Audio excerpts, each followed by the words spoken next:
Close SportsPulse, our draft guru Michael Middlehurst-Schwartz tells you the 5 guys you need to know ahead of April's draft that shined at the Combine and could become instant stars in the NFL. USA TODAYSure, football's culture is changing when it comes to concussions. It typically takes longer than it used to when getting cleared to return to play. The helmets are getting better. More rules are instituted for safety. Self-reporting of symptoms is seemingly on the rise. Yet the more things change, the more they stay the same. It doesn't impact me at all. Notre Dame tight end Elise Mack declared during the NFL Scouting Combine last weekend in Indianapolis, asked if increasing awareness about long-term risks associated with head injuries affect his view of the football career he's pursuing. "I think I speak for everyone in this room when I say this is a game most of us have been playing since we were 7 years old," added Mack, who suffered 2 concussions in college. "So, at the end of the day, that's not going to change how I attack a defense or choose to go after a player. This is football. It's a physical game. That's what you sign up for." Notre Dame tight end Elise Mack is among NFL draft prospects who dismiss long-term impact from concussions. Photo, Trevor Rishkovsky.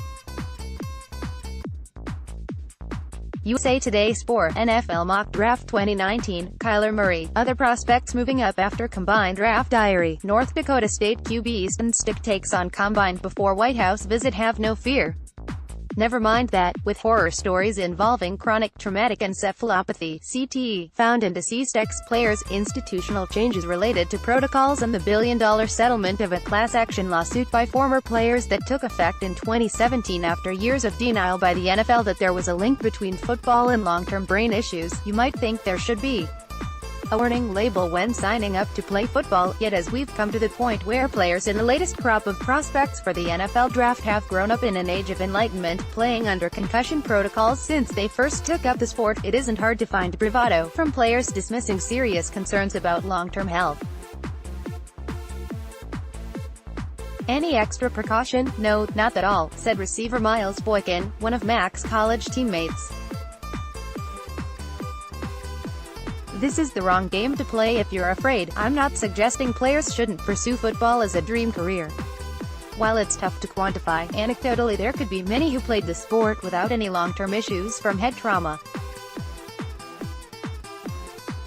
And concussions occur in a lot of different sports and activities, not just football.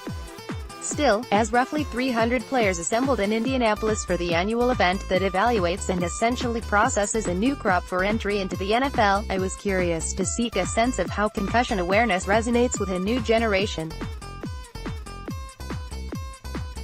Like those from previous generations, the handful of players queried by USA Today during the Combine, all of whom suffered concussions in college, downplayed risks as an occupational hazard that comes with the potential for multi-million-dollar salaries.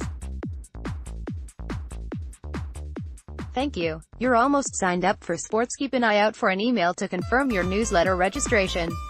"More newsletters, that's the game," Mack said.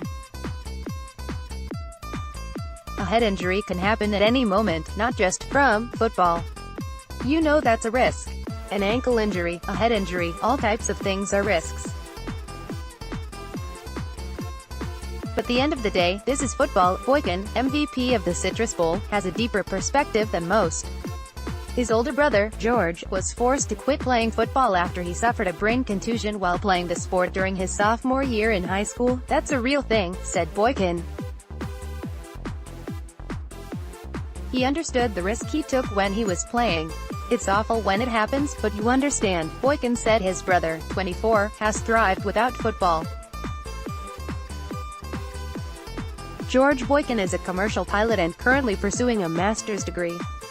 Rather than view his brother's experience as a deterrent, Miles, who suffered 1 concussion playing football and another playing basketball, said it helped him gain a better appreciation that he is healthy enough to play. "It's tough," he said.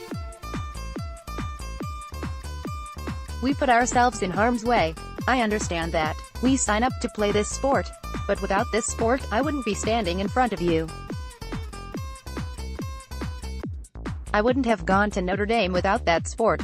So, I'm extremely thankful for it." Alan Sills, the NFL's chief medical officer, is encouraged that data tracing concussions is trending in a positive direction.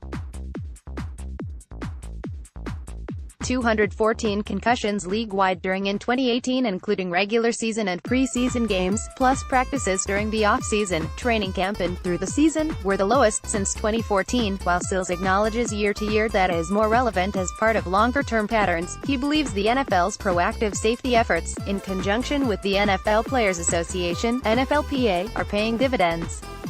Last year, the league instituted a rule similar to college football's targeting measure that bans players from lowering their head in striking a blow. The NFL has also outlawed outdated helmets in recent years as technology has improved. Last off-season, the NFL had intervention sessions with 7 teams, meeting with general managers, coaches and others, that included emphasis on practice patterns that may affect concussion rates. This follows the sea change that occurred after the last labor deal was struck in 2011 that significantly curbed contact in practices. This is a holistic league-wide effort, Sills said during the Combine.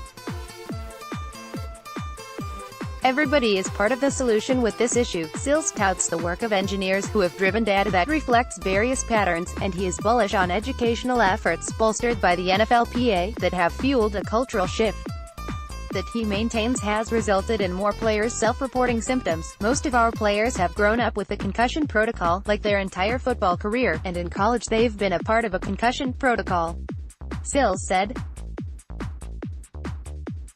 So, I think they understand why we do it and are very accepting of it for how we do business. Still, is an ongoing education. Consider the case of Jalen Hurd, a Baylor wide receiver who transferred from Tennessee following a bizarre incident in 2016 that raised questions about his former school's handling of concussion protocol. Hurd, then a running back, was sidelined during a game against Georgia with a concussion, yet grabbed his helmet and ran on the field anyway to participate in a desperation kickoff return in the final seconds. After that, Hurd remained isolated in his room for the better part of a week while dealing with concussion symptoms. He missed the following week's game. Before he bolted from the team in mid-season, he experienced further concussive symptoms. It definitely impacted me my last year at Tennessee with my concussion, Hurd reflected during the Combine. You've got to be aware. I think at some points in my career, I wasn't aware of what it could do. Luckily, it hasn't done anything. Hurd said he's learned lessons from the 2 concussions he suffered at Tennessee. All you can do with concussions is rest, he said. Another lesson, just being aware of your body, he said, making sure to know when you have a concussion, when to play, when not to play. Sometimes the culture changes from within.